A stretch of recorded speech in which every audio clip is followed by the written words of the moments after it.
기쁜 소식 전하는 바오로 딸. 안녕하세요. 책 읽어주는 수녀 성바오로 딸 수도회 강소영 마리아 수녀입니다. 풀잎에 이슬이 맺힌 새벽 숲길을 걸을 때면 마치 찬물로 막 세수하고 나온 아이 마냥 그렇게 생기로 가득 찬 신선함이 있는데요.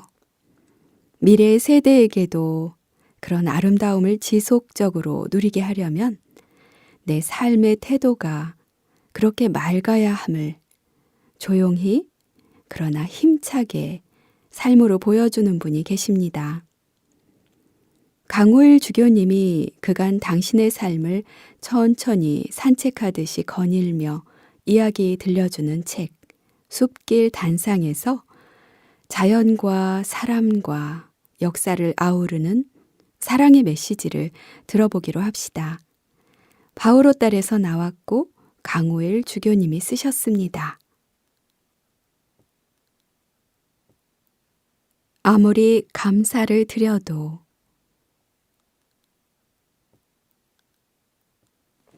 제주도민은 대한민국에서 제일 먼저 분단의 아픔을 온몸으로 겪은 사람들이었습니다. 고기잡이와 밭농사밖에 모르던 순박한 사람들 위에 어느 날 갑자기 좌우 이념의 굴레가 덮어 씌워져 숲속의 토끼 마냥 사냥을 당하다 잡혀 죽거나 아니면 몰래 타향으로 도망을 쳐야 했습니다. 나는 일본에 있으면서 제일 교포 중에 제주 사람들이 많은 이유를 알지 못했습니다. 왜 제일 교포들이 북송선을 탔는지 몰랐습니다. 제주에 와서 알았습니다. 국민의 생명을 보호해야 할 군대와 경찰이 국민을 사냥했고 그들은 결사적으로 도망을 쳐 밀항선을 탄 것이었습니다. 4.3 때 군경을 향해 총을 들고 봉기했던 좌익 무장대 대장도 그리고 그들을 진압하고 토벌했던 국방경비대 사령관도 모두 같은 민족의 20대 청년들임을 알고 내 영혼은 깊은 슬픔에 잠겼습니다. 분단은 단순히 38선의 지역적 경계가 아니라 피를 나눈 같은 결의, 같은 동네 사람들이 어느 날 갑자기 철천지 원수가 되어 적대하도록 타의에 의해 강요된 사회적 분단임을 새삼 발견했습니다. 그런데 제주도 밖의 대한민국 국민 대다수가 제주도민들의 한과 고통의 역사를 모르고 그냥 놀러만 온다는 사실이 더욱 안타까웠습니다. 그렇게 끔찍한 짓을 저질러 놓고 마치 아무 일도 없었던 것처럼 또 군대를 보내어 강정마을 주민들을 두 쪽으로 갈라놓았습니다. 한 가족처럼 가깝게 왕래하고 제사밥도 나누던 공동체를 말도 안 섞게 쪼개놓았습니다. 그리고 아름답던 해안을 콘크리트로 덮어 군사기지를 만들었습니다. 그 후로 나는 국가 없이 살 수는 없지만 국민을 섬기기보다 국민을 괴롭히는 국가는 감시하고 브레이크를 걸고 성토를 해야 제대로 된 나라를 만들 수 있다고 생각하게 되었습니다. 제주에 와서 나는 왜 예수님이 이스라엘도 로마도 아닌 하느님의 나라를 입에 달고 사셨는지 알게 되었습니다. 제주에 와서 국가가 저질러온 수많은 불의와 폭력을 속죄하기 위해 평화를 위해 일하기로 마음을 먹었습니다. 나는 세계를 돌아다니며 일본, 이탈리아, 독일, 프랑스 등 여러 나라 사람과 살아보았습니다. 로마의 신학교에선 40개국 출신 신학생들과 같이 살았습니다. 모두 똑같은 하느님의 자녀들입니다. 사람은 하느님이 만드셨고 국가는 사람이 만들었습니다. 그래서 나는 하느님에게서 창조된 사람들이 서로를 같은 하느님 자녀로 존중하고 아끼는 한 가족이 되도록 평화를 위해 일하고 싶었습니다. 오늘 미사 후에 나가면서 상보는 아니지만 기념으로 사진을 준비했으니 가져가시기 바랍니다. 그리고 그 안에 쓰인 글을 잘 읽어주시고 여러분도 평화를 위해 일하는 동지가 되어주시길 빕니다.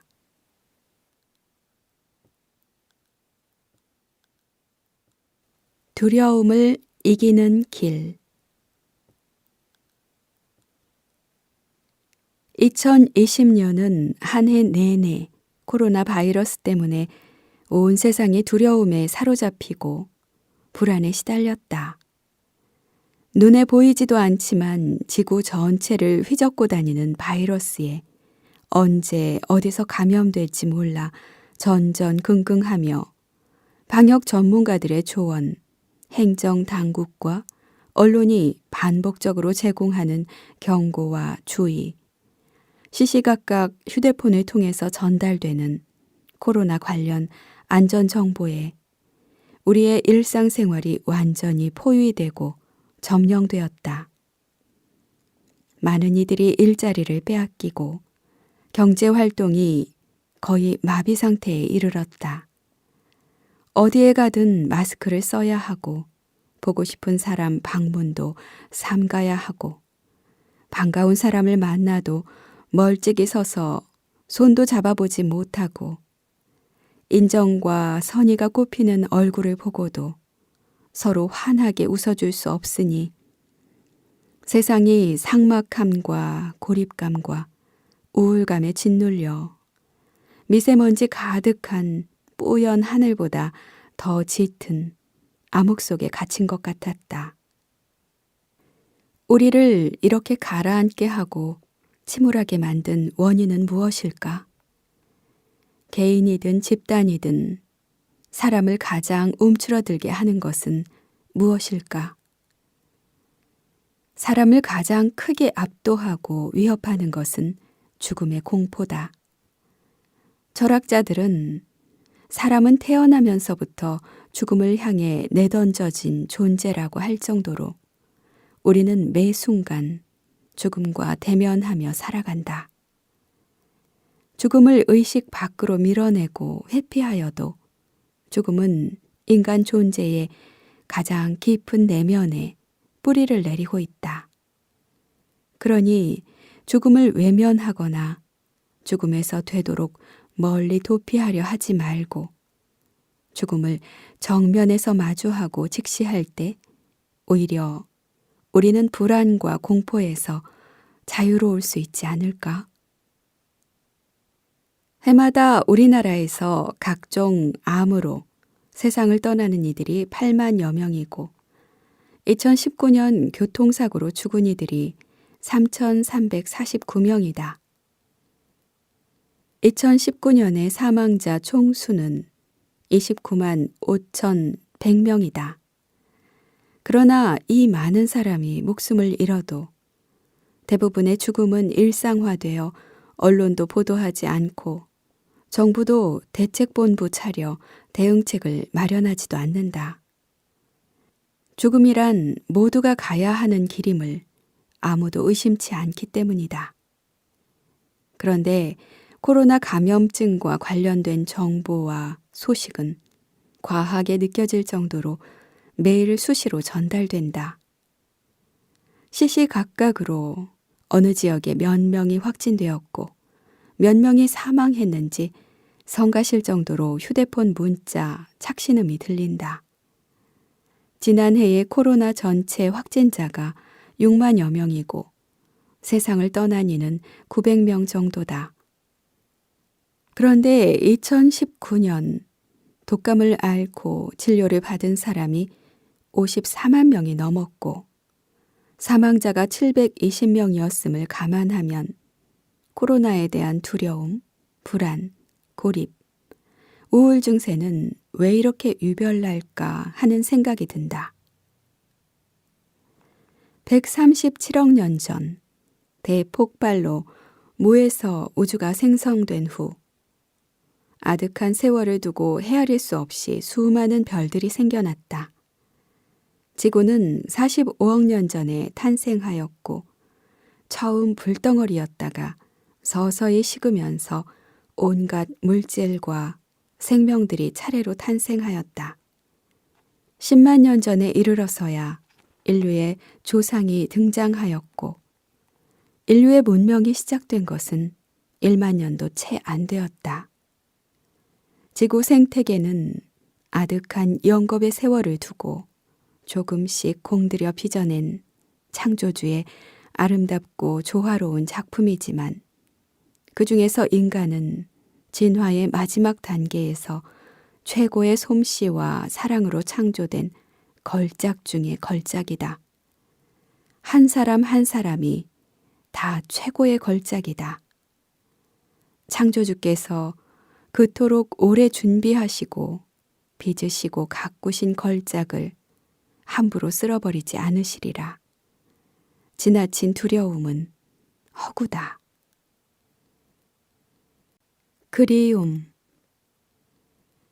요즘 그리움이란 뭘까 하는 물음이 자꾸 떠오른다.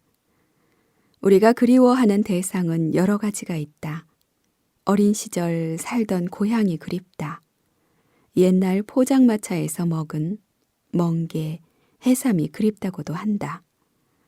그러나 물건이나 장소가 대상인 경우는 그리움의 에너지가 그리 간절하지 않다. 그리움이 불쑥불쑥 솟구치는 대상은 아무래도 사람이다. 그것도 그냥 스쳐 지나간 사람이 아니라 오랜 세월 정분을 나눈 사람, 내게 은혜를 베푼 사람, 사랑한 사람을 향한 그리움의 에너지가 훨씬 강력하다. 우리말 그리워하다는 말을 한자에서 찾으면 그리워할 연이다.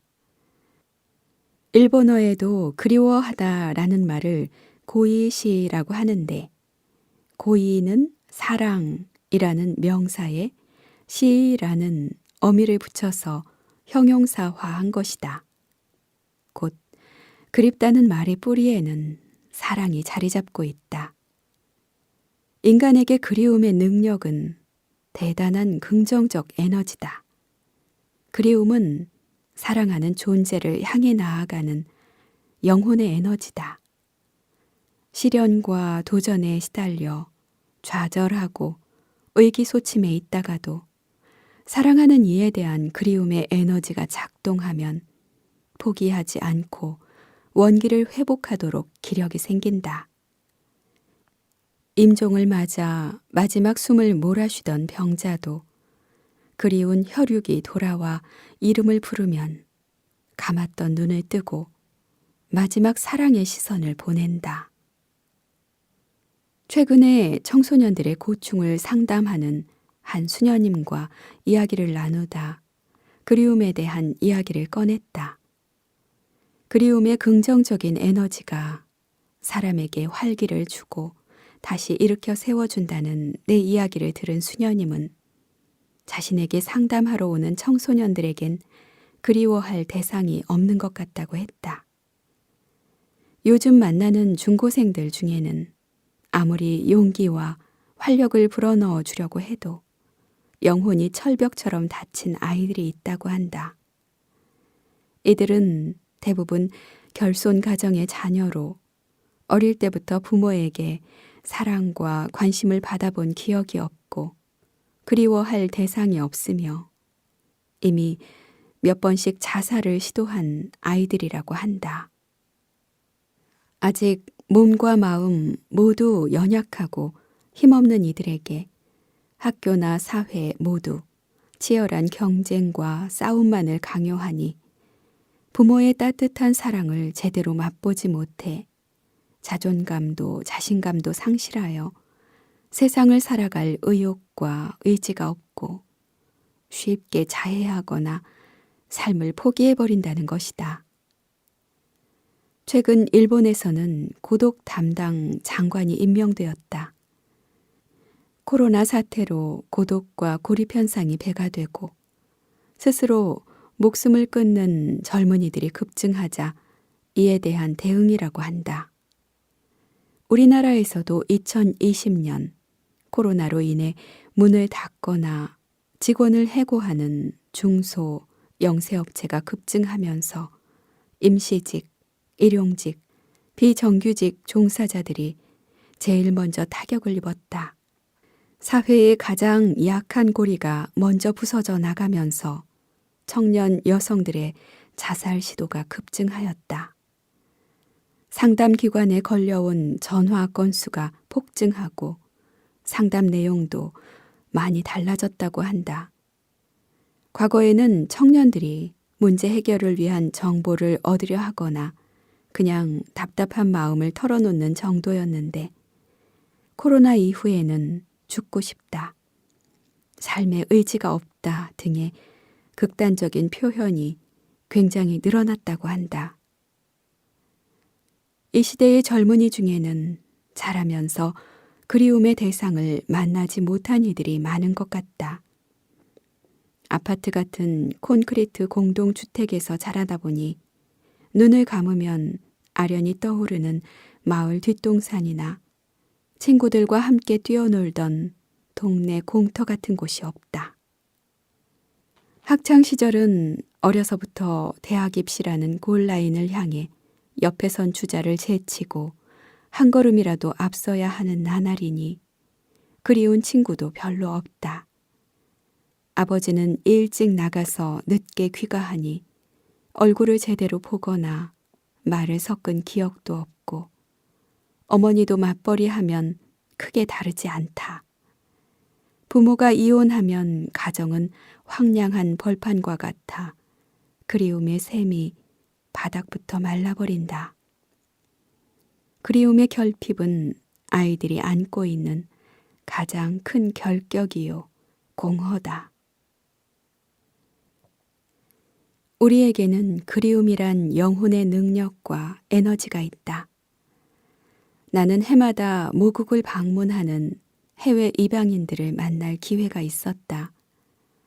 부모로부터 버림받고 세계 여러 나라에서 얼굴 생김도 다르고 문화도 다르고 말도 다른 이들에게 입양된 이들이다. 이들은 성인이 된 후 정체성에서 혼란을 겪으면서 자신의 뿌리를 찾으려고 모국을 방문한다. 이들은 우리말을 모르고 통역을 통해서만 의사소통을 할 수 있다. 그래도 이들은 자신이 태어난 곳이 어떤 곳인지 알고 싶고 자신을 낳은 부모와 친지가 그리워 찾고 만나고 싶어 한다. 처음엔 부모를 만나고 싶지 않다는 젊은이들도 있다. 그러나 정작 친부모를 만나면 영혼의 밑바닥에 꼭꼭 숨겨두었던 그리움이 폭포처럼 쏟아져 눈물 바다를 이룬다. 사람이라면 누구나 다 영혼의 가장 깊은 곳에 그리움의 원천이 있다. 현대의 물질 문명은 사람이 지닌 그리움의 능력을 잠재우고 그 에너지를 질식시켰다. 오늘의 젊은 세대가 그리움의 에너지를 회복하도록 돕고 싶지만 어떻게 해야 할지 나도 잘 모르겠다. 그들 안에 그리움의 능력을 심어주신 분이 계시니 그분께서 도와주시기를 기도하는 마음이다. 생태 인지 감수성. 어린 시절 나는 언덕길에서 무거운 수레를 끌고 올라가는 소들을 볼 때마다 불쌍한 생각이 들었다. 송아지가 어느 정도 자라면 코에 구멍을 내고 고삐를 끼운다는 이야기를 듣고 얼마나 아플까 하고 마음이 아렸다. 시골에서 소를 키워본 이가 하는 말을 들었다. 소도 들판에서 풀을 실컷 뜯어먹고 돌아오는 길에 냇가에서 물을 가득 마시면 배가 빵빵해지고 아주 기분이 좋아져서 흥얼흥얼 노래를 한단다.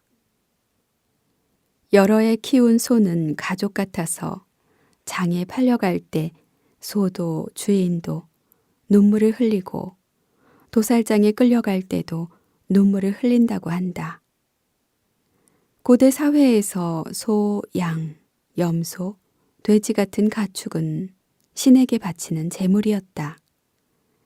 고대인들이 가축을 도축하는 첫 번째 목적은 신에게 제사를 지내기 위함이었다. 제물로 바쳐진 고기를 먹는 것은 고기를 먹는데 목적이 있는 것이 아니라 제사에 참여한 이들이 신의 축복에 동참하기 위해서였다. 동서양을 막론하고 인간의 주식은 본디 곡식으로 만든 밥이나 빵이다. 성경에서 예수님이 제자들에게 가르친 유일한 기도문에 오늘 저희에게 일용할 양식을 주시고 라고 청원하는 표현이 있다. 우리나라에서는 양식이라고 번역하여 기도하고 있지만 원문은 빵이다. 소나 말 같은 가축은 곡식 농사를 짓기 위한 노동의 조력자이지 인간의 먹잇감이 아니었다. 그런데 인류는 고기 맛을 알면서 차츰 가축을 노동의 조력자가 아닌 먹잇감으로 키우기 시작했다. 오늘날 인간은 가축들을 옴짝달싹 못하는 좁은 우리에 가두어 집단으로 사육하고 유전자까지 변형하여 입에 맞는 살코기를 최단 시간에 최대한 생산한다. 2020년 한 해 동안 수입육을 제외하고 우리나라에서만 도축된 소가 88만 7천 두, 돼지가 1832만 두, 닭이 10억 7천만 마리, 오리가 6,600만 마리에 달한다. 1980년 초에 비해 우리 국민 1인당 육류 소비량이 5배 이상 증가했다. 어린 시절 우리나라는 어딜 가나 맑은 시냇물이 흘러 즐겨 물놀이하고 송사리와 가재를 찾으며 놀았다. 이제는 어딜 가나 가축들이 쏟아내는 오물로 산과 강이 오염되어 발 담글 생각도 안 든다. 가축들의 탄소 배출이 온실가스의 절반을 차지한다. 우리의 욕심이 지구 생태계를 벼랑 끝으로 몰아가고 있다. 인류는 같은 인간들과의 관계에서는 소통과 공감 능력을 꾸준히 개발했다. 피부색과 종족과 성적 다양성과 모든 사회적 계층의 울타리를 뛰어넘어 존중과 연대를 확대했다. 이에 비하여 인간이 아닌 다른 생명체에 대한 인지 감수성은 너무나 미성숙한 단계다. 모든 생명체가 영양분을 공급받고 수명이 다하면 되돌아가야 하는 대지는 50억 년의 세월을 두고 뜸을 들여 창조된 최고의 걸작이다. 우주 최초의 대폭발까지 거슬러 올라가면 137억 년이란 까마득한 세월이 있었다고 한다. 그 아득한 영겁의 세월에 걸쳐 서서히 빚어지고 숙성된 땅덩어리는 온갖 생명체뿐 아니라 헤아릴 수 없는 무생물들, 생명체들에게 영양분을 공급해준 무기물들로 빼곡히 채워져 있고 서로 긴밀히 연결되어 있다. 이 거대한 생명체의 생애에 비하면 우리 인간은 마치 찰나와 같은 순간에 출현하고 새빵살이하는 티끌 같은 존재다. 이 티끌 같은 존재가 오만방자한 폭력을 행사하여 우리를 낳고 키워준 어머니 같은 지구의 온몸에 시퍼런 멍이 들게 하였다. 우리는 이제 자신의 분수를 알고 인간 아닌 다른 존재들, 생명체들만이 아니라 비생명체들에 대해서도 각 존재의 고유한 역할과 가치를 인지하고 존중할 줄 아는 감수성을 키워나가야 한다. 생태 인지 감수성. 이것이 우주와 함께 사는 길이다. 이 세상에 공정이 가능할까? 오후 늦게 와서 1시간밖에 일하지 않은 사람보다 새벽부터 일한 사람은 훨씬 많은 수당을 받아야 한다는 것이 세상의 상식이다.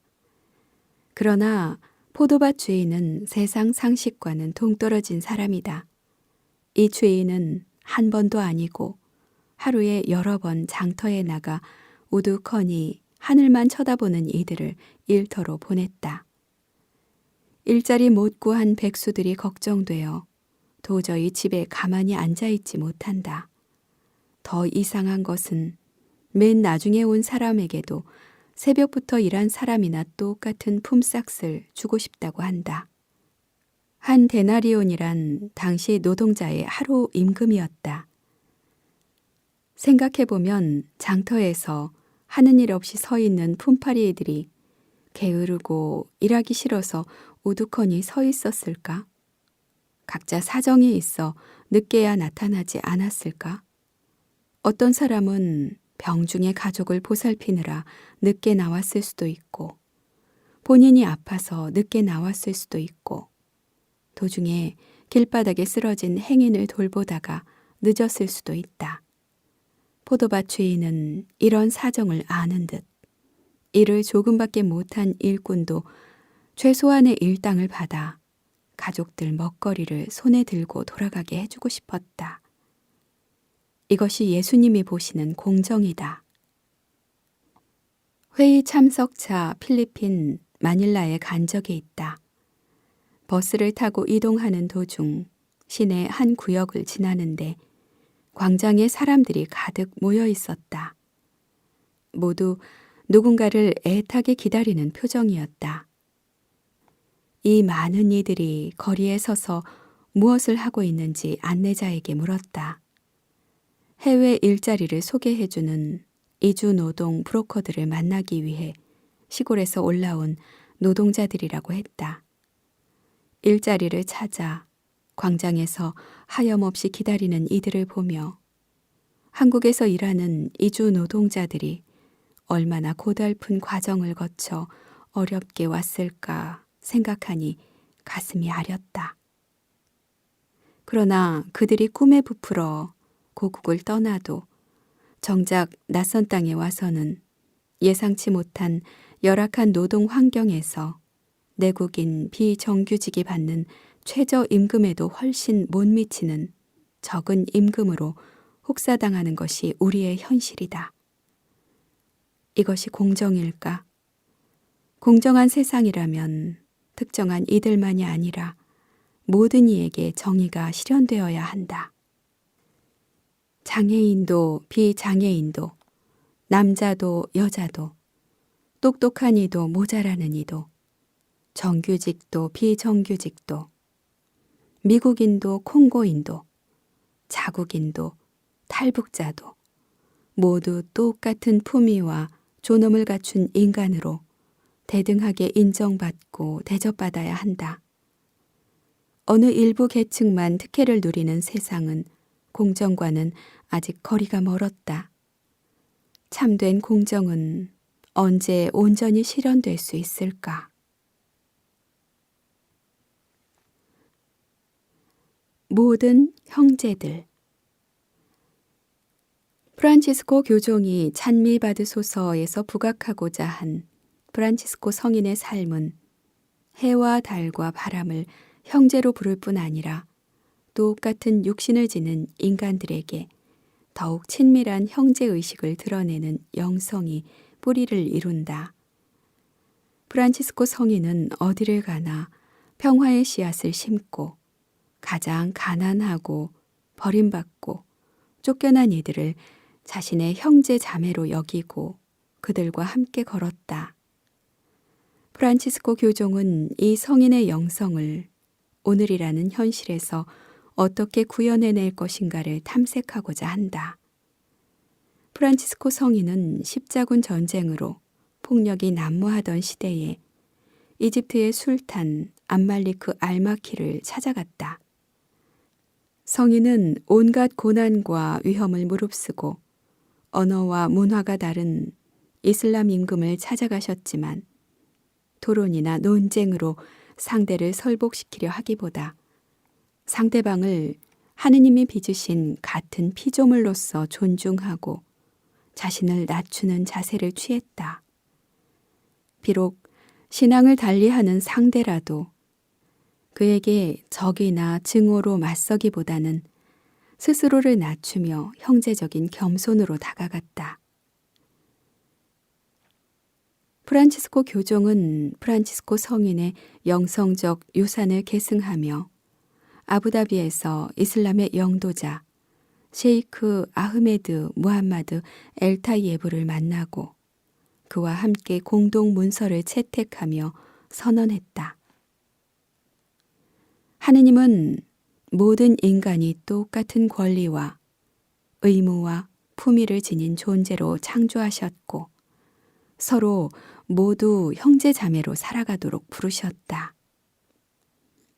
최근 세계가 직면한 코로나19 사태에 나라마다 다양한 대응 방법을 보였으나 힘을 모아 공동으로 대처하는 협력 체제를 이룰 생각은 하지 않고 국가 이기주의적인 태도로 일관하는 모습을 교종은 안타까워한다. 현대 문명으로 밀접하게 연결된 세상을 만들었으나 세상이 파편화되고 분열되어 있어 코로나 사태 같은 위기를 해결하는 데에는 아주 더디고 소극적인 자세가 드러났다. 이런 위기의 극복을 위하여 프란치스코 교종은 이 교서의 긴급성을 절실하게 느꼈다. 오늘의 세계적 위기 현상. 인간은 세상에서 가장 숭고한 가치를 지닌 존재로 존경과 돌봄의 대상이다. 그러나 오늘의 세상은 이를 망각하고 가난한 이들을 장애인, 태아처럼 아직 쓸모없는 존재, 노인처럼 더 이상 쓸모없는 존재에 갈수록 관심을 잃고 있다. 소비하고 버리는 데 익숙한 오늘의 사회는 인간도 효용성이 사라질 때 쓰레기처럼 버리는 데 익숙해진 것이다. 국제 공동체는 그동안 많은 협약을 채택하고 인간을 노예화하는 다양한 사례를 끝내기 위한 전략을 펼쳤으나 어린이와 여성을 포함한 몇백만이 자유를 박탈당한 채 노예와 같은 삶을 강요당하거나 소유물로 취급당하고 있다. 범죄 조직들은 사람들을 납치하여 인신매매, 윤락, 낙태, 장기매매의 수단으로 유린하고 있다. 그 밖에도 전쟁, 테러, 인종차별과 종교 박해 등 인간의 존엄과 품위를 짓밟는 수많은 폭력이 난무하고 있다. 선진국들은 과학, 기술, 의학, 산업, 복지 분야에서 긍정적인 성과를 이루었으나 그 이면에는 윤리적인 퇴보가 진행되어 영성적 가치와 책임감을 상실하고 국제적 연대가 위축되어 많은 이들이 좌절감에 빠져들었다. 인류를 한 가족으로 보는 의식이 뒷걸음치고 정의와 평화를 위해 함께 협력하는 일을 비현실적인 유토피아로 치부하고 고개를 돌린다. 그리고 자신의 안락만을 우선하는 싸늘한 무관심이 세상을 지배한다. 우리는 모두 한 배를 탄 승객임에도 불구하고 세상은 인류 전체의 공영과는 무관하게 개인의 안정과 행복을 우선하며 존재할 수 있다는 착각 속에 살아간다.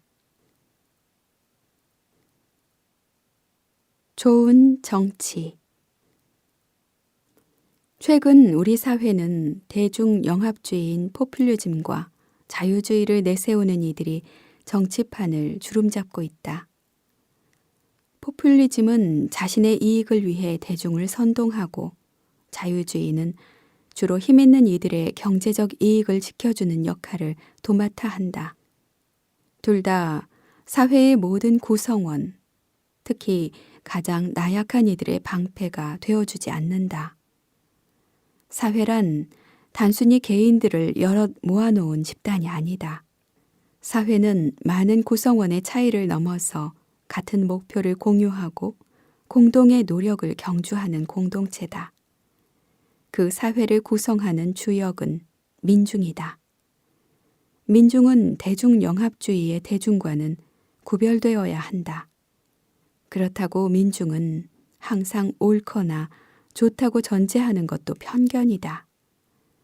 민중의 일원이 된다는 것은 동일한 사회적, 문화적 유대에서 출발하는 정체성을 공유한다는 의미다.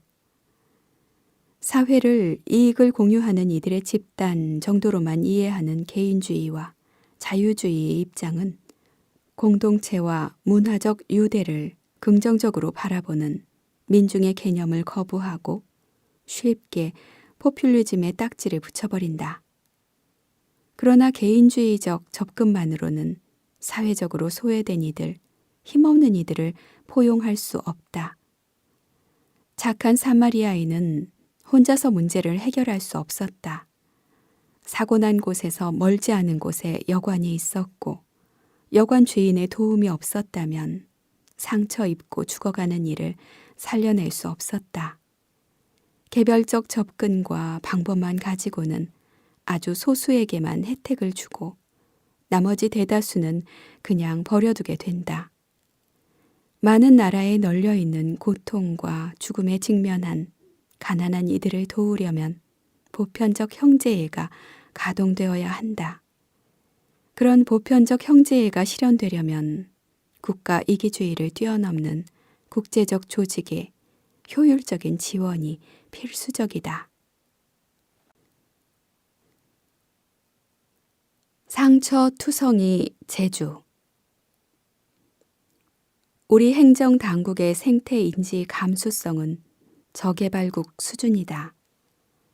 제주가 제주도민만이 아니라 대한민국 국민의 지속 가능한 자연유산으로 살아남으려면 더는 성장과 발전을 목표로 삼아서는 안 된다. 제주의 가장 큰 가치는 제주만이 보유하고 있는 자연과 생태계다. 그런데 제주의 생태계는 이미 한계 상황에 이르렀다. 제주의 모든 생명체의 가장 중요한 자원인 수자원이 위기를 맞았다. 제주의 대표적 생태 하천이던 산지천이 부패하여 악취를 풍기고 서부지역 칼림읍, 웅포 수원지의 정수장이 수질 악화로 폐쇄 판정이 났지만 지하수 부족 때문에 아직 폐쇄하지 못하고 무리하게 가동 중이다.